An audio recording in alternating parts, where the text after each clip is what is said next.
هنعمل النهارده مع بعض فتة شاورما بطريقة سهلة وبسيطة جدا. عايزة اقول لكم احلى وانضف من بره بكتير.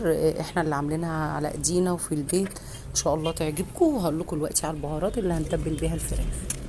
هيبقى عندنا معلقة من الكزبرة، بصل بودر، بابريكا، بابريكا مدخنة. هيبقى عندنا قرفة، بهارات فراخ طبعا معلقة كبيرة. هنحط كركم، شطة، رشة من جوز الطيب بسيطة جدا، وحبهان. هنقلب بقى كل البهارات دي كلها مع بعض. عايزه اقول لكم ان انا مش هضيف كل البهارات دي، طبعا انا باخد منها معلقه بس على قد الفراخ، والباقي بحطه في برطمان بعينه. زي ما شايفين كده انا مقطعه الفراخ قطع، اي حاجه كده انا عاملاها قطع طوليه. هنبدا بقى هنا للتتبيله بتاع الفراخ. هيبقى عندنا عباره عن كوبايه زبادي، ضفت لها معلقتين كبار من اللبن البودر، ضفت لها معلقه صويا صوص، معلقه دبس رمان، هضيف عصير ليمون، هضيف كمان نص كوبايه من الحليب او اللبن. عايزه اقول لكم بيدي دسامه حلوه كده. زي ما انتم شايفين كده انا خدت معلقتين من البهارات او معلقه مليانه، وطبعا احط مكعب مرق وده اختياري. وطبعا هضيف ملح بقى، هنزود الملح. عايزه اقول لكم ان انا ضفت بعدها على طول ضفت طماطم، اللي هي صلصه الطماطم بس، او معلقتين كاتشب، واغطيها كده حوالي ساعتين علشان خاطر تبقى حلوه. زي ما انتم شايفين دي الطوميه، وهنزلها لكم لوحدها. هنجيب بقى عيش شامي كده وابدا ان انا اقطعه.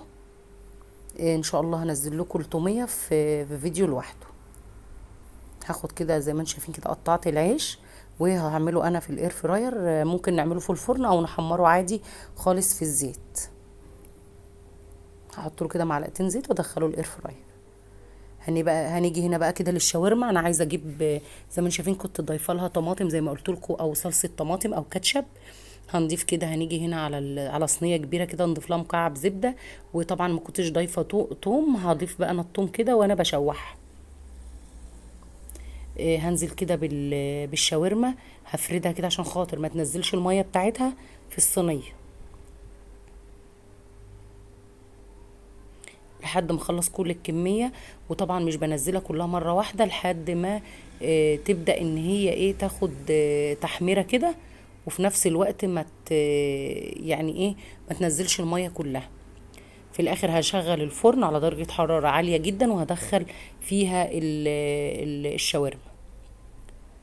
عايزه اوريكم العيش طلع عامل ازاي في الاير فراير. عايزه اقول لكم تحفه ومقرمش جدا. هحطه كده بقى في بوله لوحده على جنب وكده، وارشط له رشه ملح. وطبعا كده دي اول حاجه خلصناها في الفته.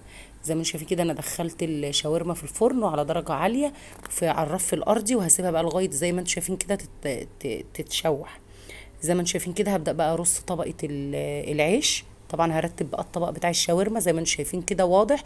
وطبعا الرز البسمتي بنعمله رز عادي خالص، رز بشويه البهارات بتوعه، وبنحط له كركم وبس كده مش اكتر. زي ما شايفين كده دي الفته. عايزه اقول لكم تحفه جدا، ان شاء الله هتعجبكم. طريقتها سهله، يا رب تكون واضحه الوصفه. والسلام عليكم ورحمه الله وبركاته.